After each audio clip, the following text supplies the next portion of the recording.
Hello दोस्तों, स्वागत है आपका मेरे YouTube channel let's study with Poonam में, जिसमें हम जीके जीएस से रिलेटेड टॉपिक के बारे में चर्चा करते हैं और आपके लिए नए नए विषयों को खोज कर लाते हैं। तो आज हम बात करने वाले हैं पर्यावरण प्रदूषण के एक बहुत बड़े कारण पराली को जलाने के बारे में। आज हम बात करेंगे कि पराली को जलाए बिना उसके और क्या व्यावसायिक उपयोग हो सकते हैं। पराली को जलाने के कारण के बारे में समीक्षा करेंगे। तो शुरू करते हैं आज का वीडियो। पर्यावरण प्रदूषण के सबसे बड़े कारणों में से एक है पराली को जलाना। देश भर में किसानों को जागरूक करने, रोकने और दूसरे विकल्पों की जानकारी देने के बावजूद पराली को जलाने से रोक पाना संभव नहीं हो पा रहा है। लगातार फसलों को बोकर अधिक लाभ कमाने के चक्कर में किसान अपनी मौजूदा फसल के उत्पादन के बाद तेजी से सफाई के लिए बचे अवशेषों यानी कि पराली को आग लगा देते हैं, जिससे जल्दी दूसरी फसल उगाई जा सके। लेकिन पैसों के लालच में किसान कई बार पर्यावरण को नुकसान पहुंचा रहे हैं। सरकार द्वारा किसानों के लिए अनेक योजनाएं लाभ के लिए चलाई जा रही हैं। फसलों के नुकसान पर सरकार सहायता मुहैया भी कराती है, लेकिन अधिक पैसों के लिए किसान इनकी सहायता के बाद भी पराली को जलाने में जरा भी संकोच नहीं करते, क्योंकि यह खेतों को साफ करने का एक तेज और कुशल तरीका है। पराली जलाने के क्या हानिकारक प्रभाव हो सकते हैं, उसे किस तरह से कंट्रोल किया जा सकता है, अब जानेंगे हम। सबसे पहले पराली जलाने का एक दुष्प्रभाव होता है वायु प्रदूषण। पराली जलाने से पर्टिकुलर मैटर, कार्बन डाइऑक्साइड और मीथेन जैसे हानिकारक प्रदूषक निकलते हैं, जो वायु प्रदूषण में महत्वपूर्ण योगदान देते हैं। इससे श्वसन स्वास्थ्य प्रभावित होता है और मौजूदा सांस से जुड़ी समस्याएं सामने आती हैं।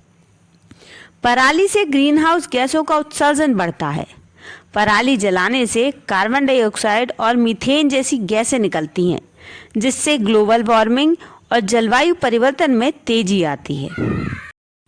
पराली जलाने से क्रॉप रेसिड्यू में मौजूद आवश्यक पोषक तत्वों की कमी हो जाती है, जिससे मिट्टी की उर्वरता कम हो जाती है और इससे लंबे समय तक कृषि उत्पादकता पर नकारात्मक प्रभाव पड़ता है।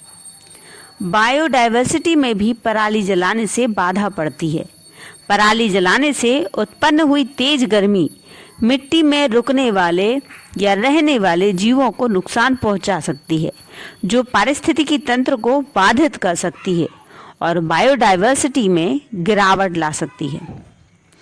पराली जलाने से जो धुआं उठता है उसमें हानिकारक पदार्थ होते हैं, हानिकारक गैसें होती हैं, जो मनुष्यों और जानवरों के लिए स्वास्थ्य से जुड़ी समस्याएं पैदा करती हैं, जिसमें सांस लेने में तकलीफ, एलर्जी, आंखों में जलन आदि शामिल है।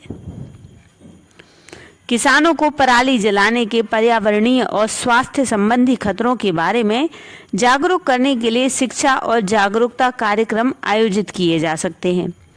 पराली जलाने को पूरी तरह से प्रतिबंधित करने के लिए स्ट्रॉ बेलर और चॉपर जैसे आधुनिक कृषि मशीनों का इस्तेमाल करने के लिए प्रोत्साहित किया जा सकता है।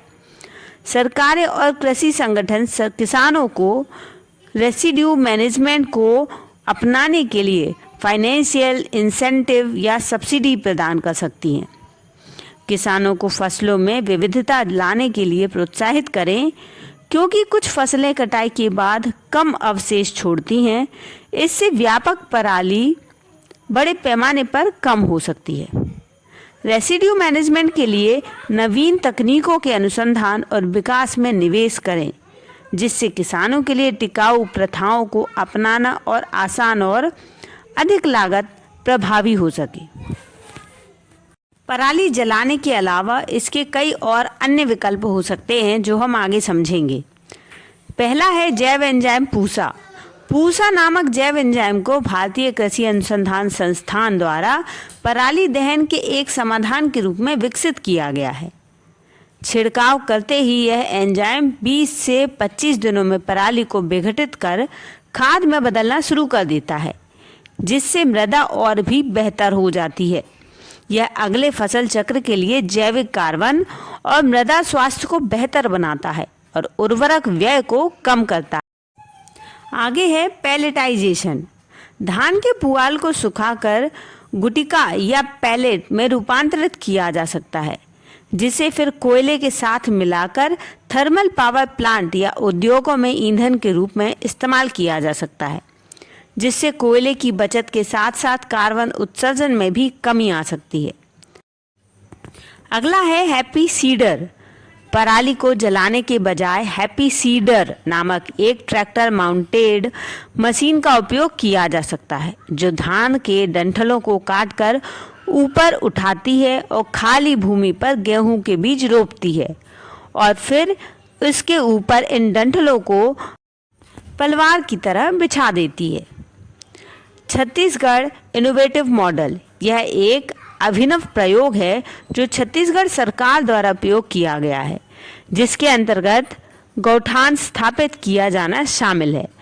गौठान प्रत्येक गांव में स्थापित 5 एकड़ आकार के भूखंड को कहते हैं, जहां पराली दान के माध्यम से अनुपयोगी पराली एकत्र की जाती है और प्राकृतिक एंजाइम के साथ इसमें गोबर को मिश्रित कर दिया जाता है, जैविक खाद में बदल दिया जाता है।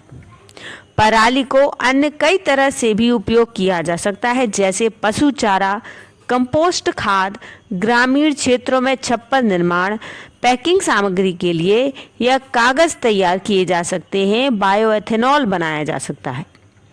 फसल कटाई और पराली से खाद निर्माण हेतु फसलोत्तर प्रबंधन को जमीनी स्तर पर विनियमित करने के लिए मनरेगा जैसी योजनाएं भी शुरू की जानी चाहिए। हाल ही के अध्ययनों से पता चला है कि चावल और गेहूं की नई और उन्नत किस्मों वाली फसलों का उपयोग पराली दहन की समस्या से निपटने के लिए उपयोग के रूप में किया जा सकता है, क्योंकि वे जल्दी परिपक्व होते हैं और मृदा की गुणवत्ता में सुधार भी करते हैं। ऐसा नहीं है कि पराली जलाने से किसानों को नुकसान नहीं होता। सभी जानते हैं कि केंचुआ किसानों का दोस्त माना जाता है, क्योंकि वह जमीन को भुरभुरा बनाता है, जिससे उसकी उर्वरक शक्ति बढ़ती है। लेकिन पराली जलाने से केंचुए भी मर जाते हैं। पराली जलाने से खेत की मिट्टी में पाई जाने वाली राइजोबिया बैक्टीरिया भी मर जाता है। यह बैक्टीरिया पर्यावरण की नाइट्रोजन को जमीन में पहुंचाता है, जिससे खेत की पैदावार क्षमता बढ़ती है। राइजोबिया बैक्टीरिया के खत्म होने से किसानों को खेती में नाइट्रोजन वाली खाद ज़्यादा मात्रा में डालना पड़ती है, जिससे खेती की लागत बढ़ जाती है। किसान को मिलने वाला लाभ कम हो जाता है। इस तरह दोस्तों, इस वीडियो में हमने पराली को जलाने के कारण, पराली से होने वाले दुष्प्रभाव, इन विषयों पर जानकारी प्राप्त की है। तो हमारा वीडियो आपको कैसा लगा कमेंट करके ज़रूर बताइए, और यदि चैनल पर नए हैं तो चैनल को लाइक, शेयर और सब्सक्राइब ज़रूर करिए। धन्यवाद दोस्तों।